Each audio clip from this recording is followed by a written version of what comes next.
നമ്മുടെ സംസ്ഥാനത്തെ ജയിലുകളെ പറ്റിയും ജയിൽ വകുപ്പിനെ പറ്റിയും നമ്മുടെ ജയിലിന്റെ ചരിത്രത്തെക്കുറിച്ചും നമ്മുടെ ജയിലിൽ നടക്കുന്ന കാര്യങ്ങളെ പറ്റിയും എല്ലാവർക്കും അറിയാനുള്ള ഒരു ആഗ്രഹവും ആകാംക്ഷയും ഉണ്ടാവും. സോ ഇന്നത്തെ വീഡിയോ എന്ന് പറയുന്നത് കേരളത്തിലെ ജയിലുകളെ കുറിച്ചാണ്. Welcome to weekly explainer. 1956 Kerala സംസ്ഥാന രൂപകൽപ്പനയോടെ കേരളത്തിലെ ജയിൽ വകുപ്പിന്റെ ചരിത്രം ആരംഭിച്ചു. Travancore, Cochin state, British Malabar state എന്നിവിടങ്ങളിലെ ജയിലുകൾ സംയോജിപ്പിച്ചാണ് ജയിൽ വകുപ്പിന് രൂപം നൽകിയത്.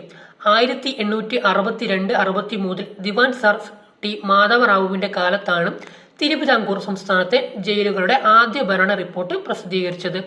പ്രസ്തുത റിപ്പോർട്ട് പ്രകാരം തിരുവനന്തപുരത്ത് ഒരു പ്രിൻസിപ്പൽ ജയിൽ, കൊല്ലം, ആലപ്പുഴ എന്നിവിടങ്ങളിൽ ഡിവിഷണൽ ജയിലുകളും ഇതുകൂടാതെ ജില്ലാ കോടതികളെ അനുബന്ധിച്ച് സബ് ജയിലുകളും ഉണ്ടായിരുന്നു. 1861 നായർ ബ്രിഗേഡിന്റെ പഴയ ബാരക്കുകളിൽ സ്ഥാപിതമായ പ്രിൻസിപ്പൽ ജയിൽ 1873 സെൻട്രൽ ജയിലായി ഉയർത്തപ്പെട്ടു. 1886 ഈ ജയിൽ പൂജപ്പുരയിൽ ഇന്നു കാണുന്ന സ്ഥലത്തേക്ക് മാറ്റി സ്ഥാപിച്ചു.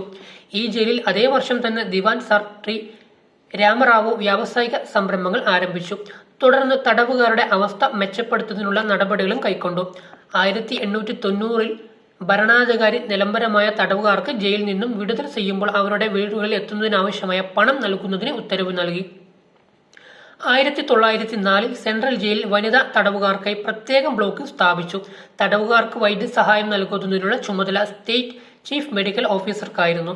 കൊച്ചിയിൽ മെച്ചപ്പെട്ട രീതിയിലുള്ള ജയിലുകൾ ആരംഭിക്കുകയും ജില്ലാ കോടതികൾ സ്ഥാപിക്കപ്പെട്ടപ്പോൾ ജയിലുകളുടെ നിയന്ത്രണം ജില്ലാ ജഡ്ജിമാരുടെ നിയന്ത്രണത്തിൽ ആവുകയും ചെയ്തു. എറണാകുളത്തും തൃശൂരും ഉണ്ടായിരുന്ന 2 ജയിലുകളും തൃപ്പൂണിത്തുറയിൽ ഉണ്ടായിരുന്ന ഒരു ചെറിയ ജയിലും എറണാകുളം ജയിലിന്റെ ഭാഗമായി തീർന്നു. 1890 എറണാകുളത്ത് ഒരു സെൻട്രൽ ജയിൽ സ്ഥാപിക്കുകയും ജയിൽ ഭരണം മെച്ചപ്പെടുത്തുന്നതിനായി 1892 ബ്രിട്ടീഷ് പോലീസ് ഉദ്യോഗസ്ഥനായ ശ്രീ റോബിൻസനെ സൂപ്രണ്ടായി നിയമിക്കുകയും ചെയ്തു. 1914 ഈ ജയിൽ വിയ്യൂരിലേക്ക് മാറ്റി സ്ഥാപിച്ചു. ഈ സെൻട്രൽ ജയിലിന് പുറമെ വിചാരണ തടവുകാരെയും 1 മാസത്തിൽ കുറഞ്ഞ ശിക്ഷയുള്ള തടവുകാരെയും പാർപ്പിക്കുന്നതിനായി 7 സബ് ജയിലുകളും കൊച്ചിയിൽ ഉണ്ടായിരുന്നു. എല്ലാ തടവുകാരെയും തടവ് കാലയളവിൽ ചങ്ങലയിൽ പൂട്ടിയിരിക്കുകയായിരുന്നു. അവർക്ക് പ്രതിഫലം ലഭിക്കുന്ന തൊഴിലുകൾ ലഭ്യമായിരുന്നില്ല. തിരുവിതാംകൂർ, കൊച്ചി മേഖലകളിൽ ശിക്ഷാ തടവുകാരെ ജയിലുകൾക്ക് പുറത്തു കൊണ്ടുപോയി പൊതുനിരത്തുകളും പൊതുസ്ഥാപനങ്ങളും കൊട്ടാരങ്ങളും വൃത്തിയാക്കുന്നതിനും അടിച്ചുവാരുന്നതിനും റോഡുകൾ നിർമ്മിക്കുന്നതിനും ഉപയോഗിച്ചിരുന്നു. എറണാകുളത്തും തൃശൂർ താമസമാക്കിയ ബ്രിട്ടീഷ് ശിപ്പായിയിൽ ആയിരുന്നു ജയിലുകളുടെ സുരക്ഷാ ചുമതല നിർവഹിച്ചിരിക്കുന്നത്. കേരള സംസ്ഥാന പുനഃസംഘടനാ കാലത്ത് മലബാർ മേഖലയിൽ Kannur central jail, Kozhikode special sub jail എന്നിവ കൂടാതെ 20 സാധാരണ സബ് ജയിലുകളും ഉണ്ടായിരുന്നു. 1861 സ്ഥാപിക്കപ്പെട്ട കോഴിക്കോട് സ്പെഷ്യൽ സബ് ജയിൽ ആണ് കേരളത്തിലെ ഏറ്റവും പഴക്കം ചെന്ന ജയിൽ. ഈ ജയിൽ 1969 ജില്ലാ ജയിലായി ഉയർത്തപ്പെട്ടു. സംസ്ഥാനത്തെ 2ാമത്തെ പഴക്കം ചെന്ന ജയിലും ആദ്യത്തെ സെൻട്രൽ ജയിലുമായ കണ്ണൂർ സെൻട്രൽ ജയിൽ 1869 സ്ഥാപിക്കപ്പെട്ടു. പാളയംകോട്ട ബോസ്റ്റൽ സ്കൂളിലെ മലയാളികളായ അന്തേവാസികളെ കണ്ണൂർ സെൻട്രൽ ജയിലിലെ ക്വാറന്റൈൻ ബ്ലോക്കിൽ മാറ്റിപ്പാർപ്പിച്ചു. ബോസ്റ്റൽ സ്കൂളിലായി പ്രവർത്തനം ആരംഭിച്ചു. ജയിലിലെ ഒരു ബ്ലോക്ക് വനിതാ ബ്ലോക്കായി മദ്രാസ് സംസ്ഥാനത്ത് നിന്നുള്ള വനിതാ തടവുകാരെ അങ്ങോട്ട് മാറ്റിപ്പാർപ്പിക്കുകയും ചെയ്തു. കേരള സംസ്ഥാന രൂപീകരണത്തോടെ താഴെ പറയുന്ന ജയിലുകളും മറ്റു സംവിധാനങ്ങളും ജയിൽ വകുപ്പിന്റെ നിലവിൽ വന്നു. സംസ്ഥാന രൂപീകരണത്തിന് ശേഷം ചില സബ് ജയിലുകൾ നിർത്തലാക്കുകയും പുതിയ ജയിലുകൾ സ്ഥാപിക്കുകയും ചെയ്തു. 1962 സംസ്ഥാനത്തെ ആദ്യത്തെ ഓപ്പൺ പ്രിസൺ തിരുവനന്തപുരത്തെ നെട്ടുകാൽത്തേരിയിലും 1990 ആദ്യത്തെ വിമൻ പ്രിസൺ നെയ്യാറ്റിൻകരയിലും സ്ഥാപിക്കപ്പെട്ടു. 2007 സംസ്ഥാനത്തെ 2ാമത്തെ ഓപ്പൺ പ്രിസൺ ചീമേലിയിൽ സ്ഥാപിച്ചു. 2009 ഒരു വിമൻ പ്രിസൺ കണ്ണൂരിലും 2011 ഒരു വിമൻ പ്രിസൺ തൃശൂരിലും സ്ഥാപിച്ചു. 2013 ആദ്യത്തെ വനിതാ ഓപ്പൺ പ്രിസൺ പൂജപ്പുരയിൽ സ്ഥാപിക്കപ്പെട്ടു. സംസ്ഥാനത്തെ ആദ്യത്തെ ഹൈ സെക്യൂരിറ്റി പ്രിസൺ 2019 വിയ്യൂരിൽ പ്രവർത്തനം ആരംഭിച്ചു. ജയിൽ ഉദ്യോഗസ്ഥർക്ക് പരിശീലനം നൽകുന്നതിനായി ജയിൽ ട്രെയിനിംഗ് സ്കൂൾ 1957 പൂജപ്പുരയിൽ സ്ഥാപിക്കപ്പെട്ടു. പിന്നീട് ഇത് 1988 state institute of correctional administration എന്ന് പുനർനാമകരണം ചെയ്തു. തുടർന്ന് 2010 തൃശൂർ, കണ്ണൂർ എന്നിവിടങ്ങളിൽ സിക്ക എക്സ്പെൻഡേഷൻ സെന്ററുകൾ നിലവിൽ വന്നു. ജയിലുകളുടെ ഭരണനിർവഹണം കൂടാതെ 3-4 പഞ്ചവത്സര പദ്ധതിയുടെ ഭാഗമായി സാമൂഹ്യക്ഷേമ പരിപാടികളും ജയിൽ വകുപ്പ് നിർവഹിച്ചു. 1975 സാമൂഹിക ക്ഷേമ വകുപ്പ് രൂപീകരിച്ച കൈമാറും വരെ സാമൂഹ്യക്ഷേമ സ്ഥാപനങ്ങളായ ആഫ്റ്റർ കെയർ ഹോം, വികലാംഗർക്കായുള്ള rescue home, care home, after care shelters, remand home, പ്രബേഷനും ഫോളോ അപ്പ് സേവനങ്ങളും റെസ്ക്യൂ ഷെൽട്ടേഴ്സ് തുടങ്ങിയവയുടെ നിയന്ത്രണം ജയിൽ വകുപ്പിനായിരുന്നു.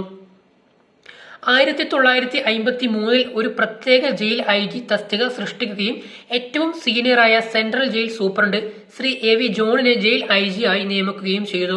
അതുവരെ തിരുവനന്തപുരം സെൻട്രൽ ജയിൽ സൂപ്രണ്ടായിരുന്നു ജയിൽ IG-യുടെ ചുമതല നിർവഹിച്ചിരുന്നത്. 1981 മേഖലാ സംവിധാനം രൂപീകരിക്കുകയും കോഴിക്കോട്, തൃശൂർ എന്നിവിടങ്ങളിൽ AIG തസ്തിക സൃഷ്ടിച്ച് നിയമനം നടത്തി. Deputy inspector general of prison ആയിരുന്നു ദക്ഷിണ മേഖലയുടെ ചുമതല നിർവഹിച്ചിരുന്നത്. 2000 AIG തസ്തിക deputy inspector general of prison ആയി ഉയർത്തി. 1894 Indian prison act, 1950 Travancore Cochin act എന്നിവയെ ആധാരമാക്കി 26/8/1958 കേരള പ്രിസൺസ് റൂൾസ് നിലവിൽ വന്നു.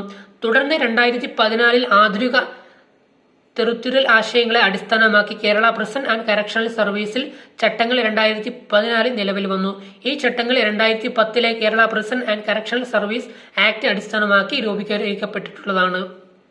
ജയിലിന്റെ ഉദ്ദേശവും ലക്ഷ്യവും ജയിൽ വകുപ്പിന്റെ അടിസ്ഥാന കടമയും ഉത്തരവാദിത്വവും ജയിലുകളിൽ പ്രവേശിക്കപ്പെടുന്ന എല്ലാ വ്യക്തികളെയും സുരക്ഷിതമായി കസ്റ്റഡിയിൽ സൂക്ഷിക്കുക എന്നതാണ്. ജയിലിൽ പ്രവേശിച്ചിരിക്കുന്ന എല്ലാവർക്കും ശുചിത്വമുള്ള ജീവിത സാഹചര്യങ്ങൾ, മതിയായ ഭക്ഷണം, വസ്ത്രം, വൈദ്യസഹായം എന്നിവ നിയമത്തിൽ വിഭാവനം ചെയ്യുന്നു.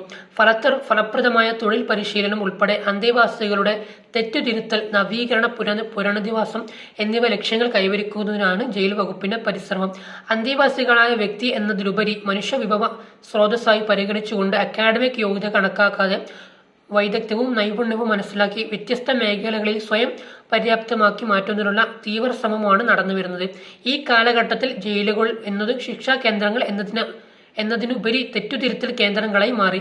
അതിനാൽ ജയിലുകൾ എന്നത് പ്രിസൺ ആൻഡ് കറക്ഷണൽ ഹോം എന്ന് നാമകരണം ചെയ്യപ്പെട്ടു. പൊതുജനങ്ങൾക്ക് ജയിൽ വകുപ്പിന്റെ ഭക്ഷ്യവിൽപ്പന കൗണ്ടറുകളിൽ നിന്നും ആഹാരം വാങ്ങിക്കൊണ്ടു പോകുന്നതിനൊപ്പം ഇരുന്ന് കഴിക്കുവാനും ഒരിടം വേണം എന്ന ആശയമാണ് പൂജപ്പുര സെൻട്രൽ ജയിലിനു സമീപം ദേശീയ പാതയോരത്ത് ഒരു കഫറ്റേരിയ തുടങ്ങുവാൻ കാരണമായത്. 2016 ജനുവരി മാസം 19 ആരംഭിച്ച ഈ കഫറ്റേരിയ യൂണിറ്റ് പൂർണ്ണമായും എയർ കണ്ടീഷൻ ചെയ്തതും ഒരേ സമയം 24 പേർക്ക് ഇരുന്ന് കഴിക്കുവാൻ പാകത്തിലുള്ളതുമാണ്. ഇതോടൊപ്പം ഭക്ഷണ വസ്തുക്കൾ വാങ്ങിക്കൊണ്ടുപോകുന്നതിനായി ഒരു ടേക്ക് അവേ കൗണ്ടറും പ്രവർത്തിക്കുന്നു. 30 ലക്ഷം രൂപ ചെലവഴിച്ച് നിർമ്മിച്ച ഈ യൂണിറ്റ് വാഹന പാർക്കിംഗ് സൗകര്യം, മൊബൈൽ റീചാർജിംഗ് സൗകര്യം എന്നിവയോട് കൂടിയാണിത്. ഈ യൂണിറ്റിൽ ഓപ്പൺ ഹട്ട് മാതൃകയിൽ 24 പേർക്ക് കൂടി ഇരുന്ന് ഭക്ഷണം കഴിക്കാവുന്ന സൗകര്യവും ഒരുക്കിയിട്ടുണ്ട്. ഇതിനോടനുബന്ധമായ ഒരു ജ്യൂസ് പാർലറും ഒരു തുറന്ന അടുക്കളയും പ്രവർത്തിക്കുന്നു. മുന്തിയ ഹോട്ടലുകൾക്ക് ഒരു സമാനമായ സൗകര്യം ഒരുക്കുമ്പോഴും ഉൽപ്പന്നങ്ങൾ മിതമായ നിരക്കിലാണ് പൊതുജനങ്ങൾക്ക് നൽകി വരുന്നത്. രാവിലെ 6:30 മുതൽ രാത്രി 9 മണി വരെയാണ് കഫറ്റേരിയയുടെ പ്രവർത്തന സമയം. സമാധാനമായ ഒരു കഫറ്റേരിയ ചീവിന് തുറന്ന ജയിലിലും പ്രവർത്തിക്കുന്നുണ്ട്. അപ്പോൾ ഇതാണ് ജയിലുകളെ കുറിച്ചുള്ള കൂടുതൽ വിവരണവും ജയിലിന്റെ ചരിത്രവും. വീഡിയോ എല്ലാവർക്കും ഇഷ്ടപ്പെട്ട് കാണും എന്ന് പ്രതീക്ഷിക്കുന്നു. വീഡിയോ ഇഷ്ടമായി ലൈക്ക് ചെയ്യുക, ഷെയർ ചെയ്യുക, സബ്സ്ക്രൈബ് ചെയ്യുക.